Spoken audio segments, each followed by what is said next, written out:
Is Johnny Majors Classic this weekend, and there's no one better to talk about Coach Majors, his legacy, than VFL Charles Davis. Mr. Davis, good morning, sir. Listen up now. Yeah. Coach Majors, we're ready to go. That's right. That's right. That's right. It's football time in Tennessee. Let me see the look in your eye, young man. Look me in the eye. Let me see the look in your eye. See if you're ready to go.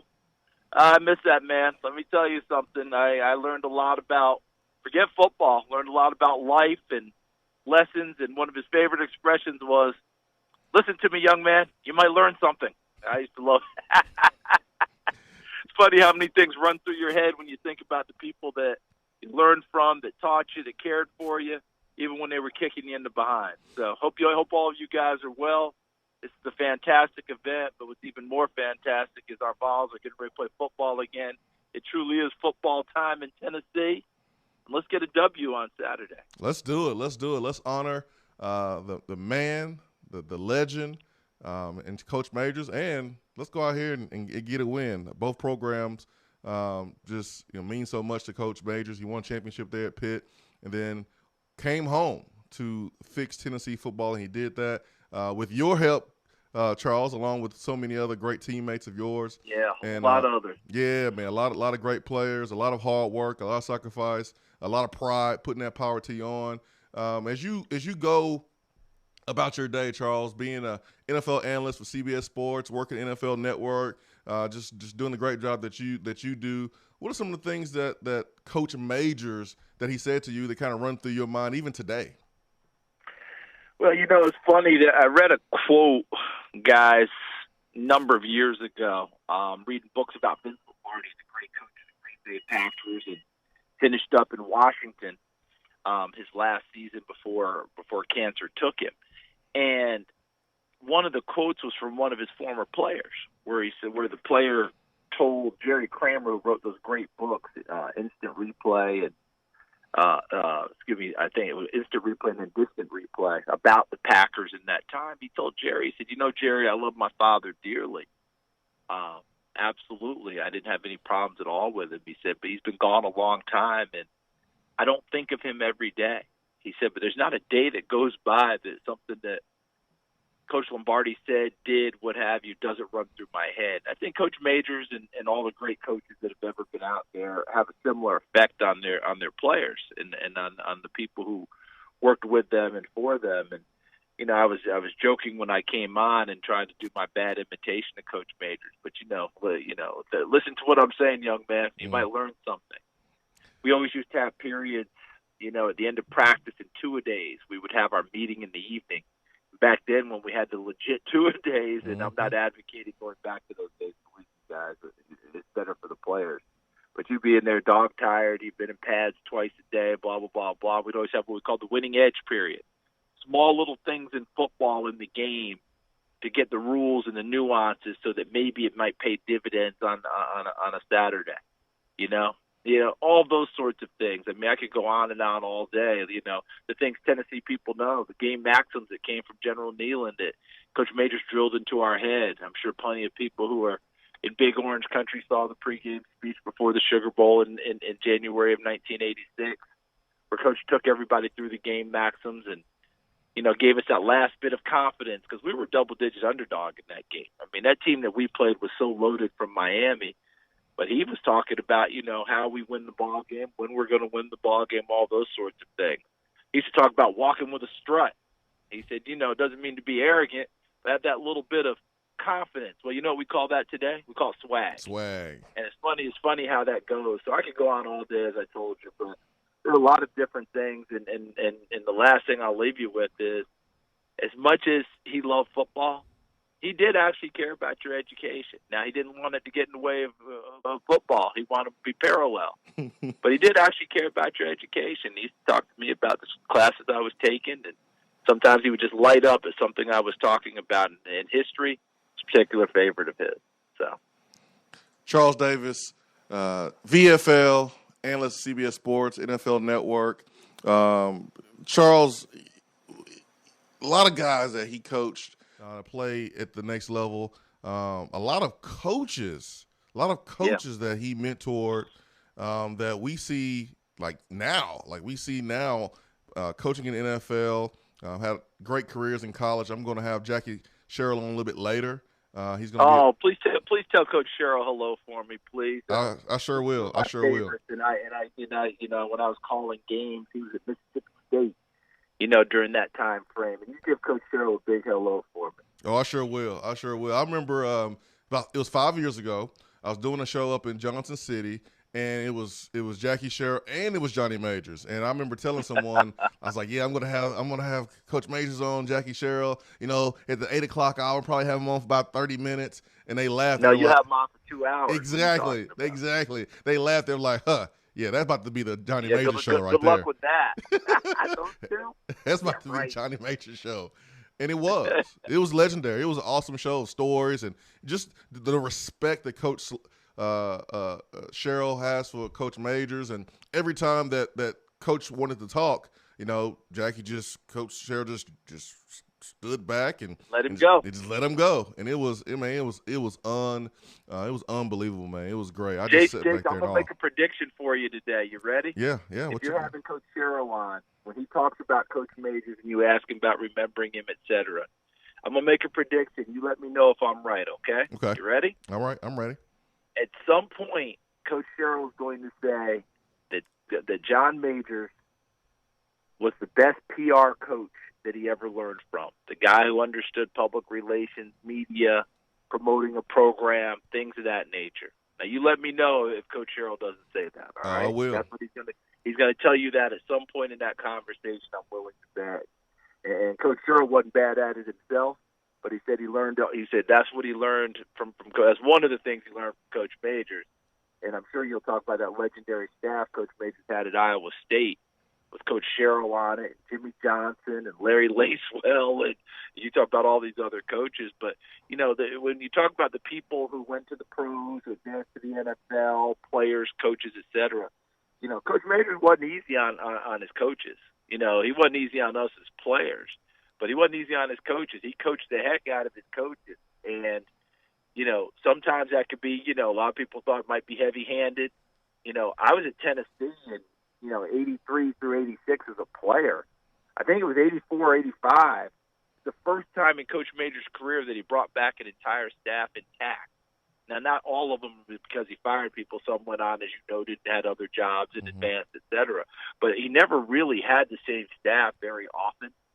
And some people saw that as a negative. Others saw it as a positive, depending on why they left. But one thing that I did learn, and I still hear to this day when I talk to old school NFL people, they always used to say, one thing, we always loved getting Tennessee players and Johnny Majors players because you guys knew how to work. You knew how to practice. We didn't have to worry about driving you and pushing you and all that. We used to love to go and watch you guys go because you were very efficient in what you did. You competed hard, all those things, and that's a big reason why a good number of guys went on and had successful careers, whether they be coaches or players. And a lot of that came from Coach Majors and how he went about his work and the ethic that he had. Charles, you played DB, and Coach Majors coached that position. I remember up in Johnson City doing the show. He was telling us a story when he was at Pitt, and he's like Tony Dorsett had a long, his first carry in practice. He took it 70 yards. He was rolling, and I was a guy. I ran about a 4.7 at that time, and I was running right there next to Tony Dorsett. I was like, wait a minute, Coach, you was running that fast next to Tony Dorsett in practice? He's like, yep, you better believe it. it was the funniest thing ever. And Charles, give us some stories about when he would get into the drill with you guys and demonstrate. All right, Jason, I could give you a million of them. I'm going to give you one. And one of the things about Coach was, he actually believed he was running that 4.7. I love how you said it exactly how he would say it, Dorsett. Yeah. Because he was Tony Dorsett. For people who may not remember, he was Tony Dorsett until he was a senior at Pitt. At Pitt, he asked to be called Dorsett.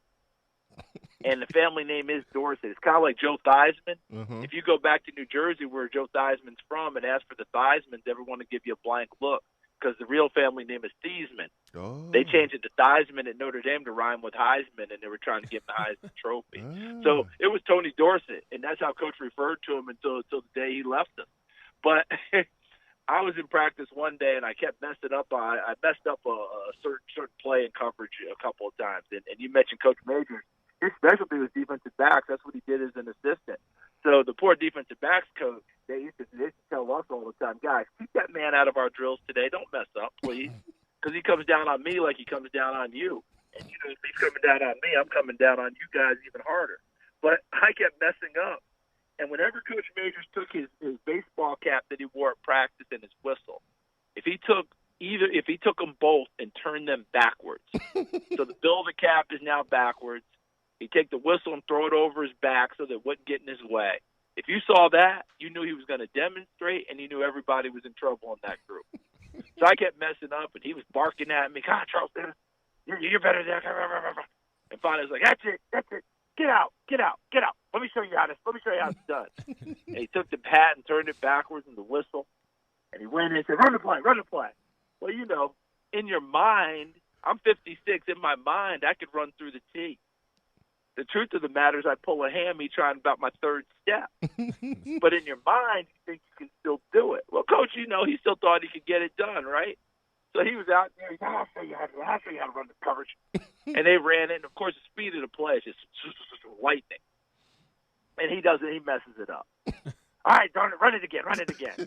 They ran it again. And, of course, he couldn't keep up. He turned around, and as loud as he could, he said, Charles Davis, you have messed up that coverage so badly. And when he said messed up, he used a different word, okay? Yeah. You have blanked up that coverage so badly, no one can run it. And then he just walked away.